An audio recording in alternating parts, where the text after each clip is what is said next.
दोस्तों, आज की कहानी है सासू माँ बुआ जी के ससुराल वालों के लिए खाना।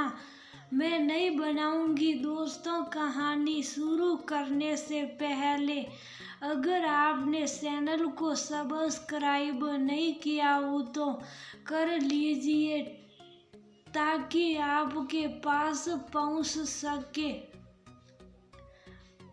हर नया वीडियो।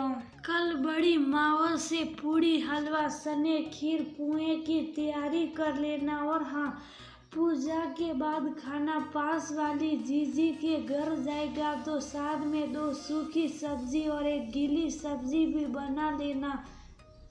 अब वो बेचारी 3 ही तो लोग ये आलू भेजते अच्छे नहीं लगेंगे तो मैंने ही जीजी से कह दिया कि पूरा ही खाना भेज देंगे। आप कुछ मत करना। बहन बेटियों को तो जितना भी दान पुण्य करो उतना भी कम पड़ जाता है। और हाँ, बहू कल बृहस्पति भी पड़ रहा है तो मुझे तो उसकी कहानी भी करनी है तो तुम थोड़ा जल्दी तैयार कर लेना। उमा जी पलंग पर अपनी माला घुमाते जा रही थी, साथ ही अपनी बात अपनी बहू सुमन से कहे चली जा रही थी। मावस तो बुआ जी के घर भी होती है, वह भी तो खाना पीना सभी करती होगी। फिर इतना सारा खाना पीना आप भी जानती हैं कि पिछले 4-5 दिनों से जब से बुखार उतरा है शरीर मेरा साथ नहीं दे रहा।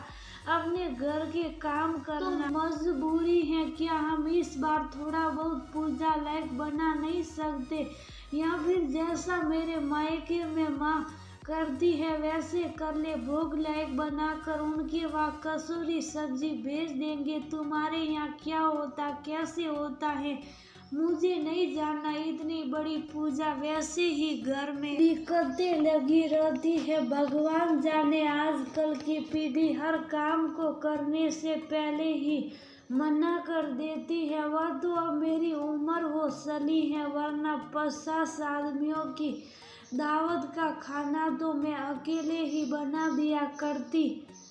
पर मजाल कभी अपनी सास के सामने कभी मुंह भी खोला हो, पर अब तो घोर कलयुग। एक बात बोलो और सो सुन लो। उमा जी बोले चली जा रही थी बिना ये देखे कि सुमन के बच्चे भी वहीं बैठे हैं। माँ, दादी को दिखता नहीं क्या कि आपकी तबीयत सही नहीं है? आप कल मुझे बता देना, मैं आपकी मदद कर दूंगा। सुमन के बड़े बेटे जो कि 11 साल का है नमन ने कहा, मैं भी माँ की मदद करूंगी। बीच में उसकी बेटी शैर्या भी बोल पड़ी, तुम दोनों में से किसी को भी मेरी मदद करने की जरूरत नहीं, अपनी पढ़ाई लिखाई पर ध्यान दो। सुमन ने हंसते हुए कहा और अपने कामों में लग गई। अक्सर उनके घर में यही होता था। जब से सुमन की दूसरी बेटी हुई है आए दिन उसके शरीर में कोई ना कोई दिक्कत लगी ही रहती है। वैसे तो पूजा पाठ के कामों के लिए कभी मना नहीं करती है, क्योंकि वो जानती थी कि उमा जी दिल की बहुत अच्छी है। बस उन्हें पूजा के कामों में किसी भी तरह की विघ्न और कमी नहीं चाहिए होती, इसलिए वह गुस्से और प्रभु भक्ति में कुछ भी बोल जाती हैं। एक दिन की तो बात है, ये सुमन रात को ही एंटीबायोटिक ले सो जाती हैं और सुबह बच्चों को स्कूल भेज जल्दी ही नहा धोकर पूजा की तैयारियों में जुट जाती हैं। 12 बजे तक वह और उमा जी काम से फ्री होकर बच्चों के स्कूल से आने तक अपने अपने कमरे में आराम करने के लिए चली जाती हैं। 2 घंटे के बाद जब बच्चे स्कूल से लौट कर आते हैं तब सुमन के अंदर किसी भी तरह की कोई हलचल नहीं थी।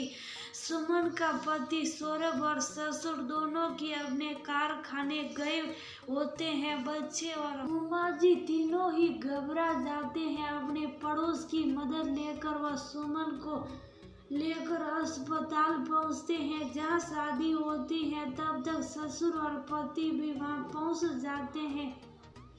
देखिए, इनका बीपी बहुत लो हो गया है और शरीर में एंटीबायोटिक भी बहुत पाई गई है। लगता है इनकी तबीयत ठीक नहीं चल रही थी। डॉक्टर ने सौरभ को ऑफिस में बुलाकर बुखार तो था, 4-5 दिन का दवाइयों का कोर्स भी किया था, पर सुमन ने सब ठीक बताया था। कैसे पति हैं आप?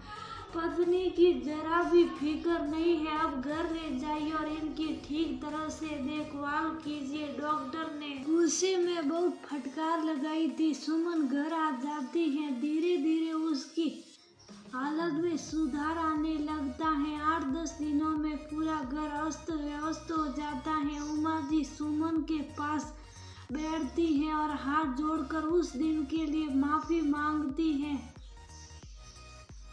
बहू, आगे से तुझे जैसा ठीक लगे वैसे ही करना, पर फिर कभी काम का दबाव सहने के लिए दवाइयों का इस्तेमाल मत करना। माँ जो हुआ उसे भूल जाए। माँ में कोई 20-22 साल की नई नवेली बहू नहीं रही। मेरी भी उम्र आपकी उम्र के साथ साथ ही बढ़ रही है। शरीर भी मेरा उम्र के हिसाब से ही काम करता है। मैं किसी भी पूजा पाठ आदि को मानने से इनकार नहीं करती, पर जब कोई करने वाला न हो तो अपने हिसाब से कर लेना चाहिए। ईश्वर भी अपने भक्तों को दुख देकर ऐसे भोग से कभी खुश नहीं होते। उन्हें सपन भोग नहीं, बस दिल और मन से लगा भोग पसंद है। पूजा मन की करनी चाहिए, डर की नहीं। बस यही मैं आपको समझाना चाहती थी। सल औरतें कभी अपनी उम्र नहीं बताती और 35 साल कोई उम्र होती है। इतनी उम्र में मैं तो उमा जी बोलने ही वाली थी। पीछे से बच्चे बोल पड़े, दादी आप फिर से शुरू मत हो जाना। हाँ मैं जानती हूँ, मैं तो ये बोलने वाली थी। 35 साल की उम्र में तो तेरे पापा भी ब्याह लायक हो गए थे, तब की बात अलग थी। अभी तो इससे तुझे और शेरिया को बड़ा होते देखना है। उम्र का रोना रोती रहेगी तो कैसे तेरा ब्याह करेगी? मुझे नहीं करनी शादी, नमन ने उमा जी के कंधे पर झूलते हुए कहा। और मुझे भी नहीं।